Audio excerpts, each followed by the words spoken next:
Welcome to the third episode of Limited Interest. This is the second sealed deck that I constructed over the course of the M20 pre-release weekend, whereas the first event was shown in the previous video and that ended at about 5 or 6 in the morning that Saturday. The very next day I went at 7 p.m., played again. That ended at sometime roughly 1 in the morning on Sunday, and this is the deck that I came up with. Same format as always. I'll show you what the cards are, talk about each one of them, not go too long as there are quite a few repeats as you could expect by the colors, and then I'll tell you what the tournament results were. With the introductions out of the way, I'll go through the normal paces, show you what the cards are in the order of mana cost, and then we'll talk about the event afterwards. So first card I want to show, Faerie Miscreant. Pretty underwhelming card, all said. It's a 1/1 for one that flies. That's pretty good, but it's not activating anything too great outside of the Goblin that can, of course, fly, who I'm also playing. And I don't have a second one, so I never got the opportunity to play this and then play another one, draw a card off of it. But it did start going into the flying motif that there's evident in this deck that got me quite a number of wins. Infuriate. Again, giant growth in red is really good, even if it's not quite that. Scorch Spitter, this card, I think I'm evaluating it about properly when I say that this is one of the commons I'm happiest to see in the entire set for sealed. Now, I haven't played limited booster draft with it yet, so I don't know if I would draft this card, but at least in sealed, this card is amazing. It's been great every time that I've seen it, every time that I've played it, every time that it's been played against me. I can think of very, very few cards that I would rather see on my colors. To this extent, if I'm playing sealed M20, if I see pacifism, that makes me consider white. If I see Scorch Spitter, that makes me consider red. And I do think that it's on a similar scale. One copy of Negate. There's a lot of scary non-creature spells and doesn't force the opposing player to play more, pay more mana to then allow their effects to go through, so you can play this even if it's not quite on curve. There's a lot of scary things like Overcome in the set, and guess who aren't creature spells? Planeswalkers. Feels good. Chandra's Ember Kitty. I know it's the Embercat, but I'm calling it the Ember Kitty. It's got a lot more value this tournament than it did in the last deck profile that I did. Was able to curve things out more quickly, and there's, spoilers, a Chandra in here, and I did manage to get it out a couple turns earlier than I should have, thanks to the Embercat, really solid. Just one pack Mastiff, not quite as great as having two of them, but that means that I can more reliably play it on turn 2. Being a potential 3/2 for 2 mana is still very scary. Still gets over the 1/3 lifelinker, still gets over a bunch of the 0/3 walls or the 1/3 walls, such as the Griffin, such as the Elemental. Really solid. Goblin Bird-Grabber. In this, he's beyond playable. He's perhaps even more playable than he was in the last deck that I did, because I have Faerie Miscreant. I have more creatures that fly, if you could believe that. And so I'm setting off his ability to fly very often. Often he was the target of removal. People would play things like Chandra's Outrage to get rid of him because he doesn't fly now, but they know that he could fly in the future. So glad to see that he got all of the hate that was due to him. Next, we have a shiny Aether Gust.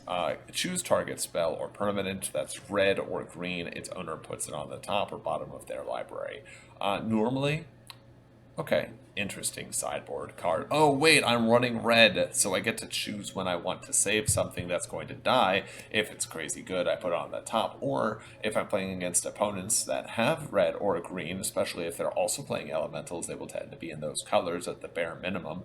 And I get to put it, now they choose to put it on the top or bottom, so it's purely a tempo play. I can play this at the end of my opponent's turn to return something to the top of the deck so that I can draw it and get the ETB effect, like the Elemental Lynx that I'm going to show you later. Really solid, and it's foil. Look at that. Ooh. Steel Overseer. I'll get into what this guy didn't show up until the final round, my last round opponent. And he came through in a really big way. I'll talk about that more. 2 mana for a 1/1.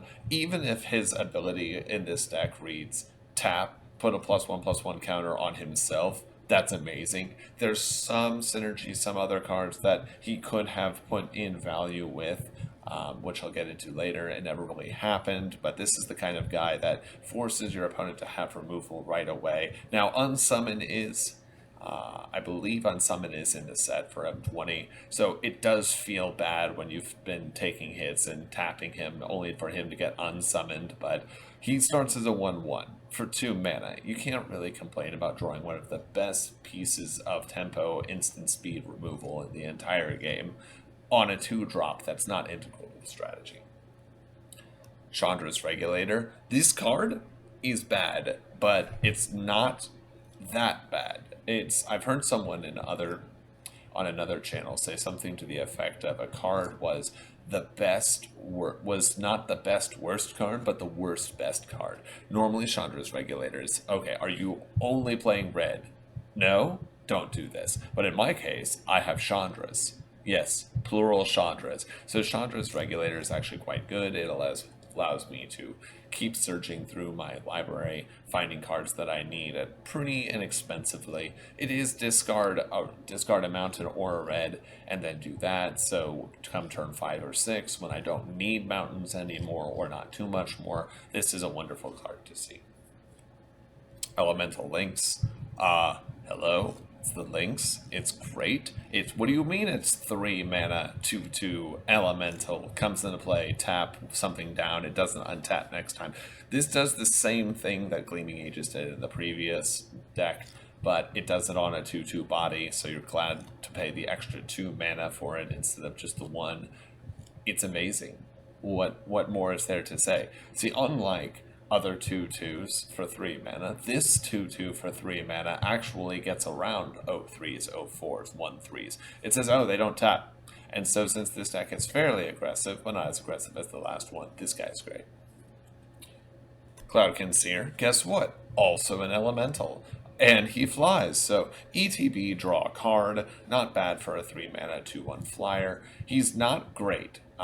He does get walled very hard by the Griffin, 1/3 flyer, and for the same mana cost, which doesn't feel great, but it does force the Griffin to play a more defensive role because this guy can win air trades. He has 2, which is great. That means with Infuriate, which happens quite a bit, he hits 5 in the air instead of 4 in the air that the Griffin hits, and this is phenomenal because there are things like the Dragon Mage, like just other flyers that, oh, you really want to get to 5. There are even foes on the ground that are 4/5s or 5/5s or 6/5s. Getting to 5 is really important, so that 1 extra power added with the effect that there is Infuriate in this deck makes him quite good. Next we have Unchained Fury. This card is underwhelming. It's not great. +1/+1 double strike on a creature till the end of the turn. It's an uncommon, so you're not going to see it too often. I did have a scenario where my opponent had 15 life and I was able to use this and Infuriate for 4 mana on something. It gives something essentially. The toughness doesn't matter. It was a flying +4 power that did double strike, which just killed my opponent outright, but I'll talk about that later. Outside of that niche circumstance, 3 mana, I'd rather this be an Infuriate. Infuriate gives more survivability. It doesn't give first strike, but the extra 1 toughness may get through the same way. Infuriate allows a lot of inexpensive trades, whereas this is pretty mana intensive. It's only okay. Next, the first Chandra, Acolyte of Flame. I don't like the art on this Chandra as much, but that doesn't matter because you have this first 0 ability is irrelevant. Even though I do have other Chandra Planeswalkers, they are legendary Planeswalkers Chandra. They can't both be on the field at the same time. The 0 ability to make 2/1/1s with haste that can swing is pretty good. It allows you to go wide. There are, more importantly than -2, didn't come up in any scenarios. I do have plenty of targets. It would be great to -2 and get Infuriate, let's say, and that's one of the reasons I put Unchained Fury in there.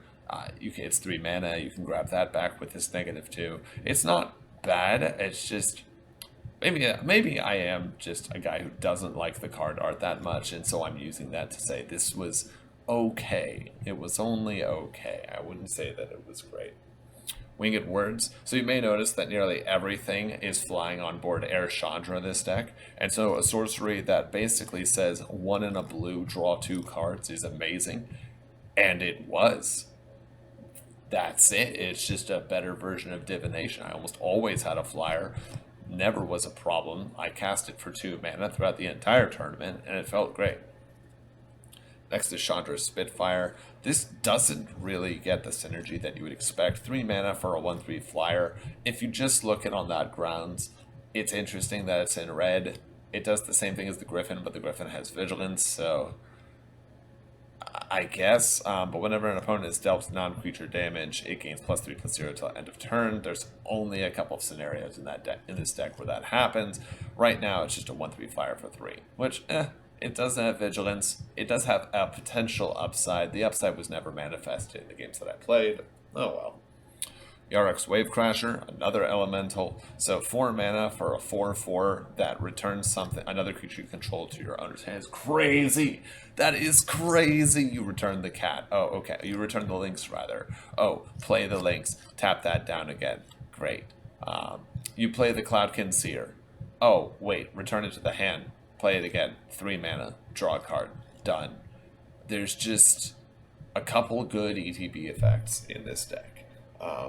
And what's great about that is that they're ETB effects, so you can trigger them multiple times. Now, and 4 mana for a 4/4 isn't too bad, especially when you consider that it is a 4/4, so a bunch of things that are 3/4s, like the Brontosaurus, or 4/4s or 5/4s, like I believe the Gorilla.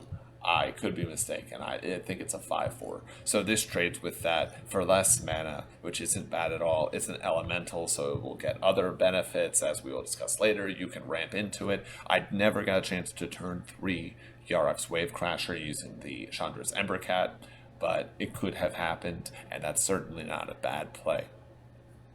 Daggersail Aeronaut. It's a 4 mana 3/2 flyer. We've already talked about how being a 3/2 is very, very important. Being a 3/2 flyer means it triggers yet more things to have flying, and you're starting to see a concerning amount of flying in this deck that most people could not handle. They did not have enough cards to get over the fact that nearly everything that I had flew. That was a big, big problem for other people. So another reason having all these elementals is great is, boom, Chandra number 2, Chandra Novice Pyromancer. So most people pick up Chandra Novice Pyromancer and they use the -2 and deal 2 damage to any target, and that's certainly not bad, especially since it's a 4 mana 5 loyalty planeswalker. I liked +1, everything gets +2/+0 to the end of the turn, because half the cards in here, more than half the cards in here, are both elementals and fly. They're one or the other. And so +2/+0 makes things really uncomfortable. Yarok's Wavecrasher, oh, it's a 6/4. Cloudkin Overseer is a 4/1. Scorch Spitter is now a 3/1 that does what? The Embercat is now a 4/2 when you weren't expecting the mana source to be a 4/2.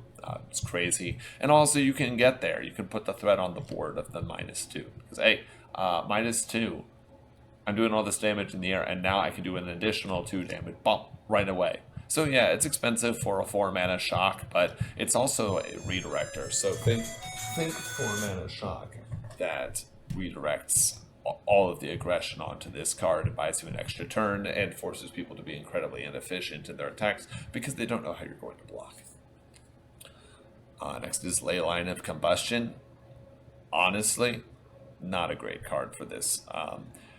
Yeah, there were a couple of times that Leyline was in my hand at the start of the game, and I got to play it automatically, and that always feels good. And then people would target me for duress, and I would not care because they're taking 2 damage, but you still do care because you're under duress. Haha, see what I did there? But this is only okay. I think the most it did in any one game against someone was 4. It's not like it consistently did even 2, and starting my opponent off on 18 life or made things harder for them. It just never really came up, and I never wanted to spend the 4 mana to cast it, so it's okay. It's Leyline. Another card fairly underwhelming is Chandra's Outrage. Now, I know that sounds absolutely insane because it does 4 damage, and then it does 2 to somebody else, and oh look, you can just kill a creature and you can burn them at the same time. That's great. I would much rather that this were an Infuriate instead. because I can do 4 damage to a creature with any one of my creatures if I have Infuriate, and then I can swing with that creature. This costs 4 mana, it costs a lot more, it costs double red. I'd rather be casting Chandra instead. 2 damage to the creature's controller. Again, I would rather have Shock and just deal the 2 damage directly. This is a very expensive, iconic, but underwhelming card. Next is the Anvilwrought Raptor, and first off, look at him. Ooh, shiny. This guy is amazing. This guy is so good. So Steel Overseer plus this guy is crazy. It never happened, but it could have. And then, first off, I didn't even think of putting him in because I saw 4 mana, 2/1, flyer. Oh wait, first strike. And the wheels start turning because Infuriate means 5 mana first strike. He has first strike, so he's a 2/1, so people are eternally scared to get in his way. That means that he takes all the things that have 2 toughness. He can just, oh yeah, I can play him, and then if you have any guys that you felt like being aggressive with, I can kill them for free, and it's going to be very, very hard for you to do something about that. He's so pumpable, he's in the air, no one really wants to block him. He has synergy, he's just great. He's just amazing. We have the Air Elemental, another flyer, and an elemental, which is crazy. Just think of this guy hitting in the air for 6. That's monstrous. He only came out a couple of times, and with one exception, he stopped every time that he came out. People don't expect there to be a 4/4 in the air. They definitely don't like it when you play this guy after you've played Chandra, or you play this guy and then you play Chandra and it's 6 in the air, or it just gets worse for them. And the final card never got his alternate win condition off, so I just played him. Atemsis All-Seeing is basically a 6 mana 4/5 flyer, and that's the biggest thing that I wanted out of this guy. He's a 6 mana 4/5 flyer. That's not bad. That's better than a 4/4 flyer. And then 1 toughness makes a big, big difference, especially since that means that if you're playing against things like the Griffin, that's a 1/3.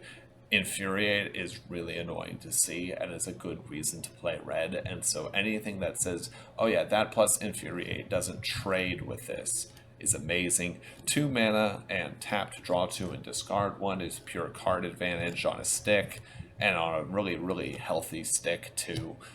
I did win 1 game where I was just playing, oh look, you're at 4 life, Atemsis. But none of my stuff flies. Not my problem. Not my problem at all. And then we finally have our lands. So we have 3, 6 islands, and then 3, come on now, 6, 9, 10 mountains. So with all that said, how did the event actually go? So I ended up going 3-1 and got 2nd out of 10 people, which it's a bit underwhelming. So the first round opponent that I played against, I lost the first game, and I remember thinking, oh no, this is the same feeling that I had at the beginning of the last event where I built the wrong thing, and I had already thought, maybe there were some playable cards in black, but no. And then I sideboarded in a couple of fries. I had not 1 but 2 fries, and it just completely shut him down. And then game 3, he got flooded, which, hey, that's the game right there. So I win 2-1. That's the end of that round. And then the next round, I don't really remember my opponent. That's nothing against my opponent. I just don't remember how that went. So I believe it was a 2-0, which is, again, I feel bad for them. It's not that I discount them as a player or as a person. I just don't remember. The third person I played against, oh my gosh. Oh my god, this man was flying United Elementals like it was crazy. He had not 1, not 2, but 3 of the 2-drop 2/2s that are multicolored that give your other elementals +1/+0. I didn't have any of those. He had he didn't have the big guy, but he did have 2 copies of Risen Reef. Two copies of Risen Reef. What the fuck? Okay, so he has that. He has 2 Cloudkin Seers. He had the red elemental that can bring out any elemental from your graveyard that has lower toughness than he does and play him. He would pump that guy and then get out the cat elemental that locks things down. It dies at the end step, so he gets another cat, and every turn he's tapping your stuff, and you can't untap any of it. I'm like, what is this? This is crazy. And then he has like 2 Healer of the Glades, which is like, I don't want to face up against that. So he's got all this life gain, and he had to draw life lands in his colors. He had like 4 of them. It's crazy. He didn't have a Chandra, but he had and he didn't have the big blob dude, Omnath, but he had everything else you could want for elementals. And I remember just thinking afterwards, we were looking at his deck after I won 2-1, and I was like, wait, what? You have a 4th multicolored 2-drop. You have a 3rd Cloudkin Seer. You have a 3rd Healer of the Glade. What are you doing? You have a scampering dude that makes more elementals. What are you doing? You have the thing that gives you life for every creature on the field. You gotta go wide. Like, if you went any wider, you'd be a contestant on The Biggest Loser. What is this? And so we just looked at him, and like myself and he looked inward. He looked deep inside of himself, and I just looked at him, and I'm friends with the guy, and we both agreed that, like, I mean, I won, dude, but you definitely should have won. Like, sorry about that. You have the craziest deck I've seen, and I saw a guy who I thought had everything elementals in the pre-release proper, but you actually are like one tiny step below that in terms of the bombs, but you have ridiculous consistency. Like, what are you doing, my man? And he had the Ceratops and the Bronto. He had like everything you could ask for. It's absolutely insane. But I won that. I'm like, cool. So I'm winning 3-0. All right, go into the final round. And all right, let's talk about this. So game 1, feeling really good. I'm feeling really good. I have the Scampering Scorch. Not the Scampering. I have the Scorch, the 1-drop. And then I have like the Mastiff or something like that. And I have an Overseer. And the Kitty and Chandra, or something like that. No, I had Chandra's Outrage, Chandra, the 4-mana one, and then the Scorch and the Ember Kitty, and 3 lands. I was like, this guy's gonna get blown out of the water. He is not ready. This is how it's gonna go. Turn 1, Scorch. Turn 2, Embercat. Turn 3, tap the cat. 2 lands. Poof, Chandra, swing for 3. And his mind is just going to explode in place. He won't know what to do. His life will be like a lie. And then he duresses me on turn 1. And between a Chandra's Outrage and a Chandra, what do you think he got rid of? If you think he got rid of Chandra, you're correct. He got rid of it. And he was like, and I was trying to play it off like, yeah, but this is good removal, and I'm trying to pretend like it would hurt me more if he got rid of the Chandra's Outrage, but he's not bad at the game, so he takes the Planeswalker and goes and just fires it out of my hand. I'm like, no, I'm not in the colors to get this back. And so I lose that game because it goes for like 15 turns, and at the end of the game, he plays Dragon Mage, this 5/5 flyer that refills your entire hand when it swings, and I'm looking at my hand, I'm like, man, I don't have Active Treason in this deck. I wish I had Active Treason, but I don't, so, scoop. Alright, game 2, it's time for me to go first, alright, okay. We got this. Look, I've got all these crazy, these good, just beautiful 3-drops. Feels great. I've got the turn 1 Scorch, and these 3-drops, and a 2-drop. The 2-drop being the Steel Overseer, and there's just one problem. There's just one problem, and that's that I have 2 lands, and they're both mountains. I don't have an island for the Cloudkin Seer that's in my hand. And I'm thinking to myself, okay, well, you know what? I don't want a mulligan. This is doable. Because all I have to do is see one island, and I get a Cloudkin Seer.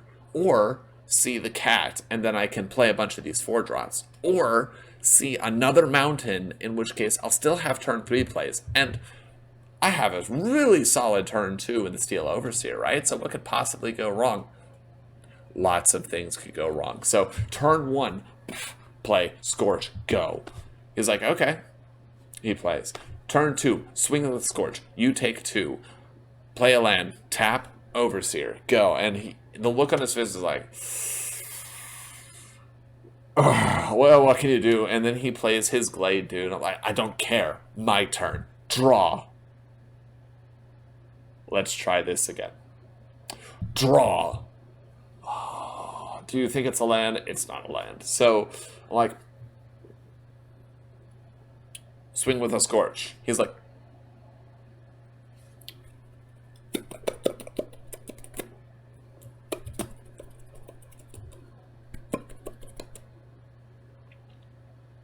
it goes through. I'm like, oh my gosh, yes, yes. He must be so screwed right now that he needs that dude and can't risk me having Infuriate in hand because because from that I got, this is my only source of mana ramp, and I am looking at a pretty hefty hand, and he seems pretty aggro. So if he has Infuriate, I'm done. There's just one tiny problem.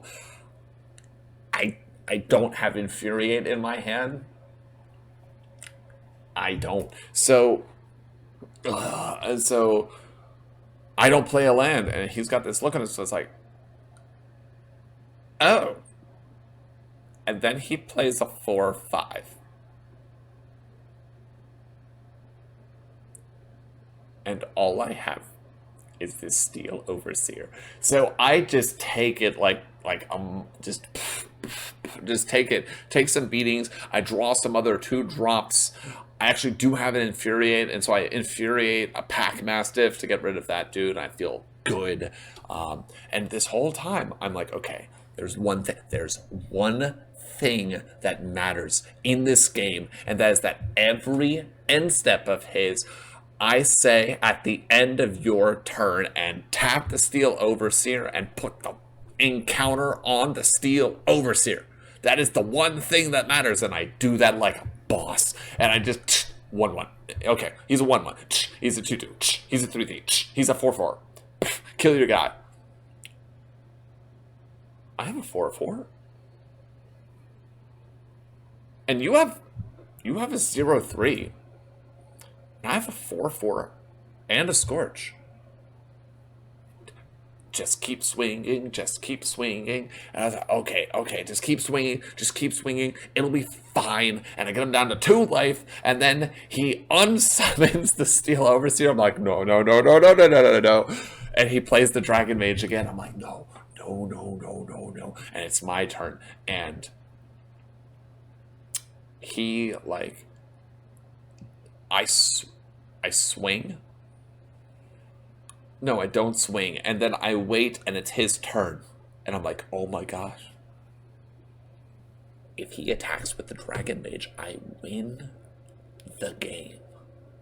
And he knows it. So on his turn, he's like, okay, I'm at like 13 life or something. And he's like, with the Dragon Mage, hit you for 5 in the air. I'm like, whatever, man.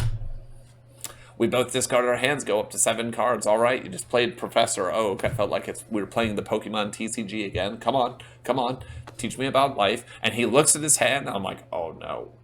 He did just draw 7. Like, he did just draw 7 cards. He's gonna have, and he has like 8 mana. Oh no, what is he gonna play? What is he gonna do? Is there anything? And he says, Ice Scoop. I'm like, Nani? And he just looks at me. He goes, Omae wa mou shinderu. I'm like, this guy is awesome. And yes, he must have thought he was already dead because of the Scorch. I'm like, cool. Let's go to game 3. We go to game 3. I've got a good hand. He feels confident about his hand. He goes first. It's annoying already. He's got the elemental that's going to sit there and block like a boss. Nothing I can do about that. Okay, I don't have the Scorch. I don't have the Scorch every time, okay? Just most of the times, especially when the story requires it. But this time, didn't have it. Doesn't matter. Everything's good. I get him down to like 12 life, and then he plays the Looter.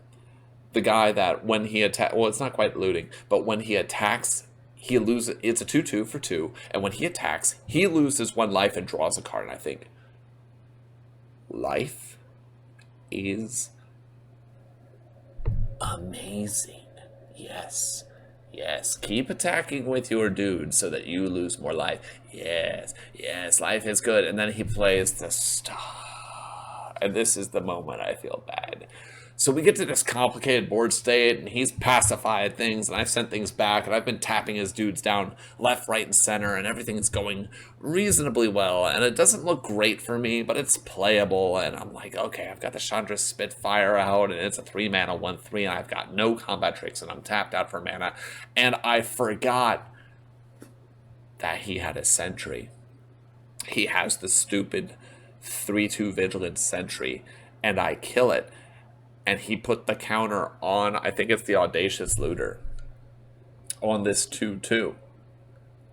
And I saw that there was a die with a 1 on it for the Looter. I saw that he was a 3/3 or a 2/2 with a die on it. You know what that means? It means it's 3/3.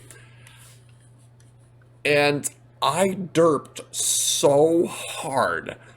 At 8, I had 8 life. This was fine. This was fine. 1/3 blocks all the things. I know that he's got the thing that makes 2/1/1 soldier tokens. He's got a bunch of other things that are wall-like. And 1/3 in the air is a win condition when he's at 5 life. And I'm thinking, well, you know, could just block that. No.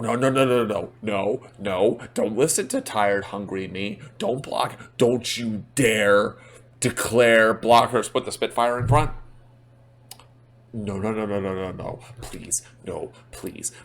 Tell me that he does something stupid. Tell me that he burns an extra card thinking that I have a combat trick, even though I only have 1 mountain, and I only have 1 Infuriate, and it's not my hand, and I've already played it, but he doesn't know. I may have a second one.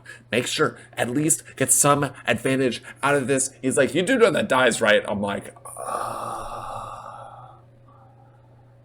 why did I do that? And then he's like, well, this is great. I'm just going to play 2 more 1/1s and then play this 1/1. And it's your go. And I look in my hand. I'm like, and I play the 4/4 flyer. And I get him down to like 3 life. And he's got me at 2. And he, like, I think at that point, yeah, he's down to like 6 life or something after I've done this, and I can't block because I know he has Active Treason somewhere in the deck and he hasn't played it yet. So I swing, he goes to like 3, he swings, I go to 1, and I draw, and I've got no cards in hand. I top deck, and I'm like,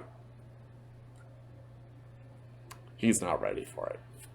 He's not ready because one of his dudes was a blocker for this guy, and so I couldn't just swing over top of him and kill him because that would have been dumb. And I'm like, I did my best, like, okay. You know how people play when they take that 1 card, they go, okay, it's your go, it's your turn.